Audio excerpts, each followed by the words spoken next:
Welcome to the Ranchonomics Podcast, where we empower you to build a better ranch and transform your operations into a thriving business. I'm your host, John Haskell. Let's get started. Charlotte Smith, welcome back to the Ranchonomics Podcast. Thanks so much for having me.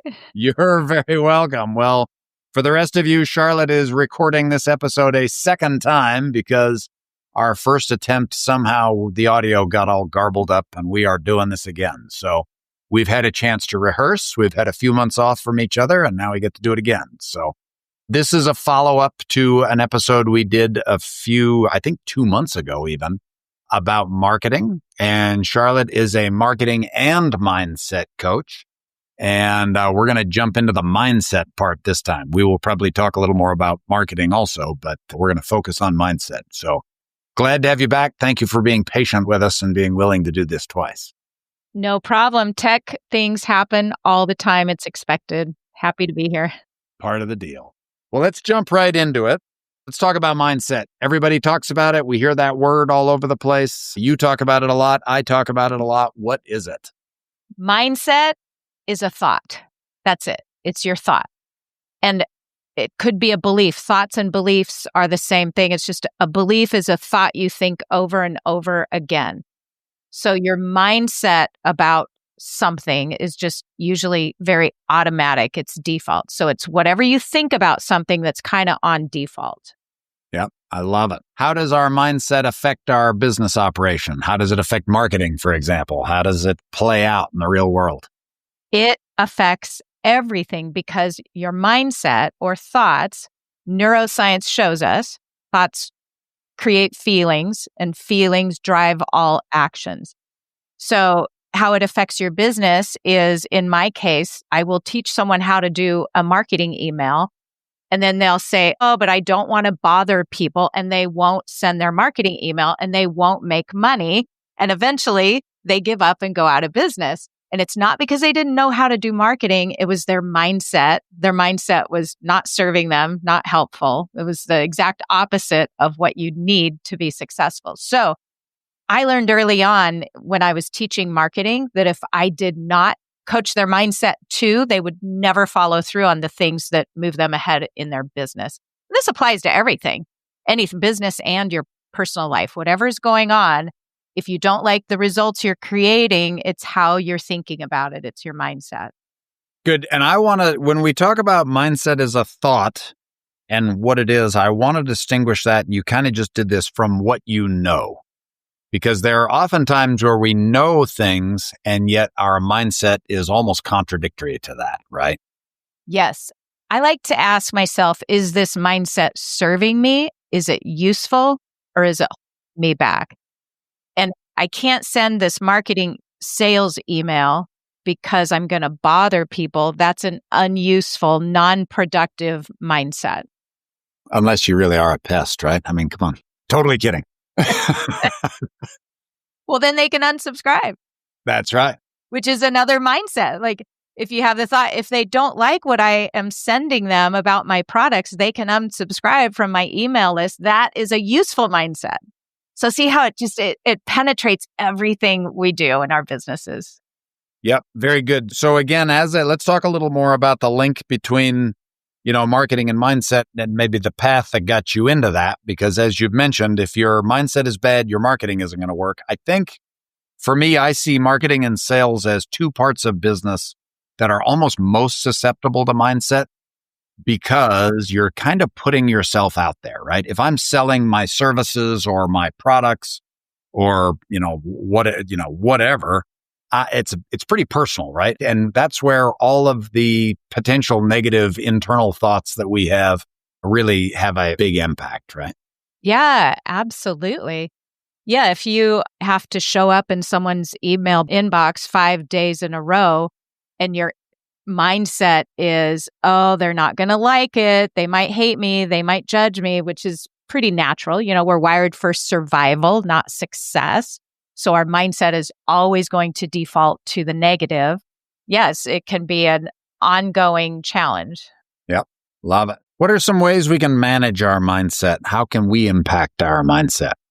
Well, I think the most important thing is you have to be intentional about it. What I just said is we're always going to default to the negative. So therefore, you have to intentionally think things like I will have a farmer show up for my marketing class and they'll say, "Hey, I need you to teach me how to market so I can make money, but I hate people."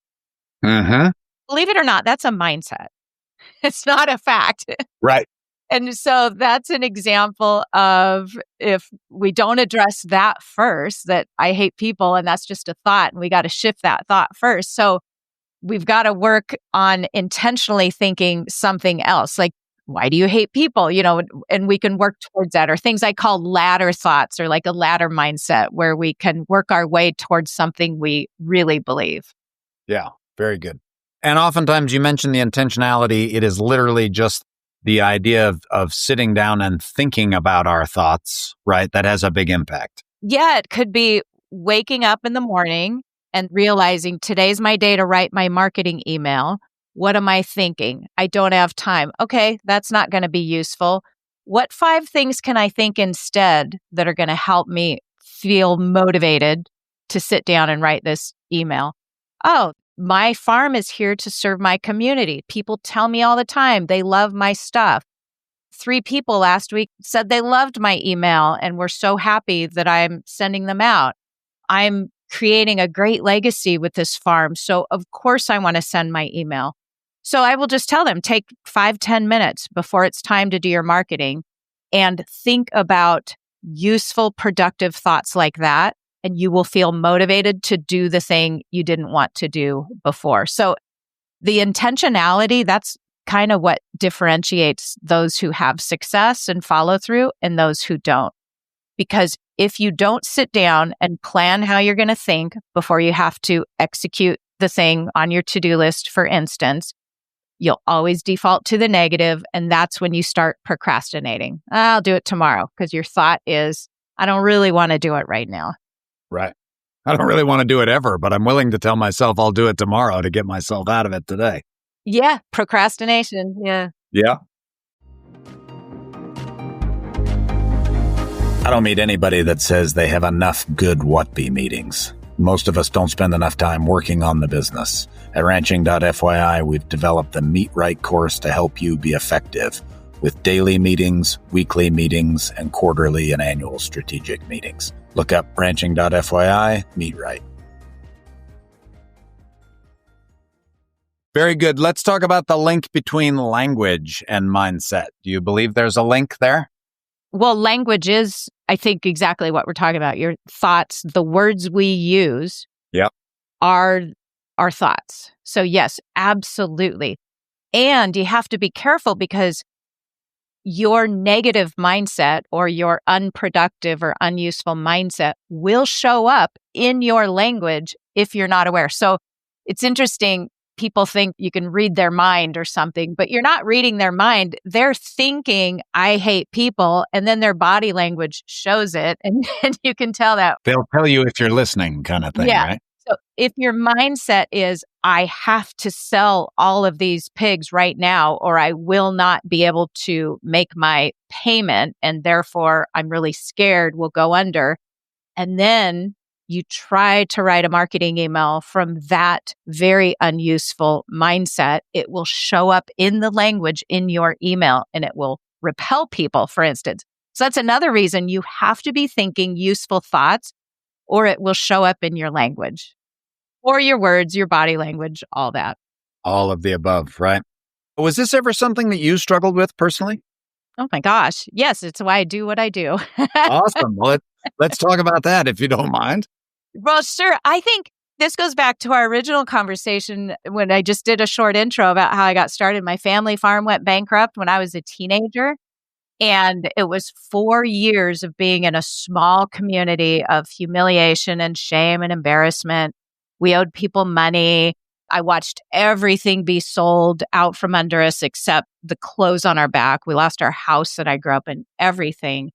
And that shame and humility, mindset, that thought of it shouldn't have happened to me. Why did my parents do this to me? Which of course, I know, this sounds kind of harsh today, But this is what I was thinking for 10 years. So 10 years, I had this mindset of farming is awful. My parents did it wrong. No one's going to ever treat me like that again. And it caused problems in my own relationships. And so, I mean, I'm 58. So this is, almost 30 years ago, I was like, wait a minute. Why do all my relationships, why are they struggling? I'm the common factor here. And I got some help with that and was introduced for the first time ever to mindset. And it was life-changing. It was the first time I realized that what I thought immediately affected how I showed up in the world, how I treated other people. And so I started learning it, and every relationship in my life changed. I look at my parents very differently now, especially that I'm my age and had my own hardships. It's like, oh, we don't plan to do these things, right? I didn't just do this to ruin your life, teenage girl. Sorry. Right? We think our parents purposely try to ruin our lives. So it took me, a decade to start to get over it. And a lot of people struggle with those negative mindsets their whole life. And for me, it causes not just relationship struggles, but physical struggles and illness and all that. Once I started diving into it and shifting how I thought about things, my whole life changed, like physically, mentally, emotionally, spiritually, financially, everything. So then it became my own passion project of, everybody's struggling with, because I learned our brains default to the negative. So we're always going to have a negative mindset unless we are intentionally shifting it to something that's more useful.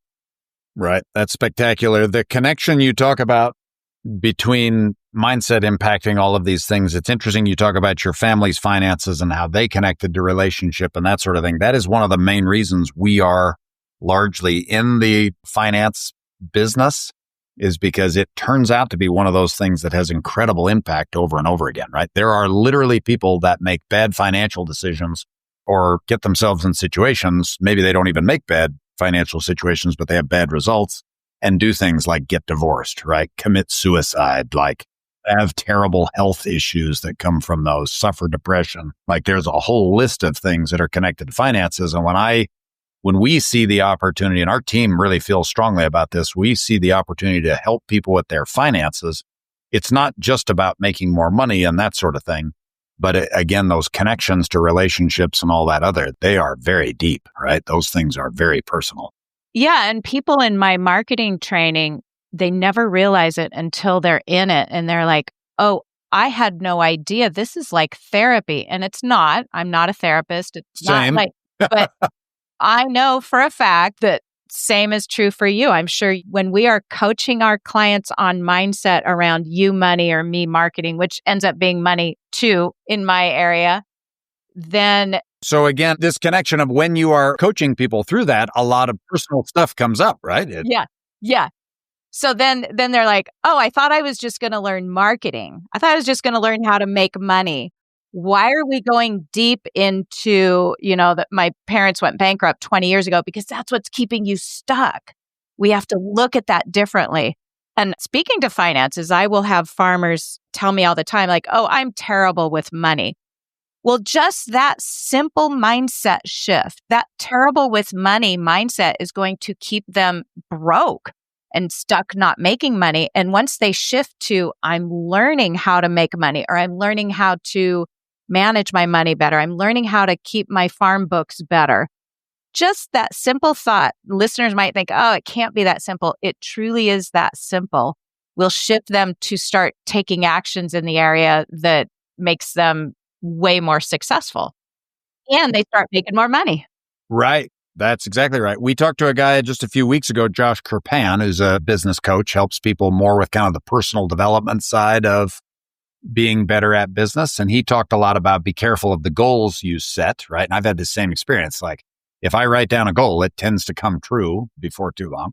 But also I've learned to be very careful about the things I say to myself, the things I listen to, because all of those things wind up feeding in. I've got a good friend that is a, special forces kind of guy, and he trains a lot of young special forces guys. And he will jump on people for Don't say I suck at X, because your body doesn't know the difference between you saying it and you doing it. So really pay attention to those things. I think it's very, very powerful advice. And we tend to live in a world that is an absolute sewer of terrible language, terrible thoughts, all those things. We have to really work hard to get ourselves out of that. It's so true. And most of my clients are women. And as women, we tend to be more self-deprecating. And we've just been socialized that way. And a lot of times they'll raise their hand for coaching. And the first thing they'll say is, well, I'm not very good at marketing, but, and I will stop them right there and say, when you say that about yourself, it's like hitting yourself over the head with a hammer. And they don't realize the impact it has on you just to say just simple things like that. And so I will just have them shift that. And you don't have to say, well, I'm amazing at marketing, but you can say, I'm learning how to do marketing. I'm figuring out marketing. I'm educating myself on finances, instead of saying, I suck at finances, or things farmers will tell me. And these just little tiny adjustments in how you talk about yourself will be reflected in your physical marketing, or your bank account will change and improve just because you improve about how you talk to yourself. Yeah. Carol Dweck has written one of my favorite books, which is called Mindset. Fabulous book. She talks a lot about that very topic. You going through those sentences that you just said, phrases you just said, I am getting better at finance. I am getting better at marketing, right? This basic underlying understanding that if you work at things with a good strategy, with a good plan, you can get better at just about everything. Now, we really don't want to BS ourselves, right? I can say, well, I'm going to work really hard and I'm going to get into the NBA someday. Like, yeah, 53, 6'2", like not very athletic, like probably not going to happen, right? Yeah, we don't want to gaslight ourselves. Right. But we also want to know that we don't stand a chance at sending that marketing email if every day we wake up and say, I really suck at marketing and I really hate marketing. Yeah. And you don't have to love marketing, and you don't have to gaslight yourself that you love finances. You can just shift that to, I'm going to figure this out because it's so much bigger than sending a marketing email. This is a sixth generation farm I'm sitting on. If I feel a little uncomfortable putting myself out there, that's the currency I pay. I don't have to love marketing, but I can love that I'm a part of something that's so much bigger. And a lot of that is people's mindset around failure, especially the women I work with. They want to be perfect. They want everything to be right. And then if they miss something, if they have a typo or a bad link or whatever they perceive as a failure, and they think a simple mindset, they think it shouldn't have happened, it'll keep them stuck. And so even just shifting that, I just suggest switch the word failure for learning. Oh, I failed at that. Oh, I learned what didn't work. I learned that if I send an email and I don't tell them to click the link, nobody's going to buy anything. I didn't fail because no one bought. I just learned something. So again, it's so pervasive. It just affects everything that comes out of your mouth will either be useful or it'll hold you back. So we have to intentionally make sure it's something that's supporting us. Yeah. Love it. Very, very good. Thank you for listening. We're going to conclude part 1 of this interview today and continue next week. We look forward to seeing you then. Thank you for tuning into the Ranchnomics podcast. We hope this episode helped you win today. If you enjoyed this episode, please subscribe and share it with a friend.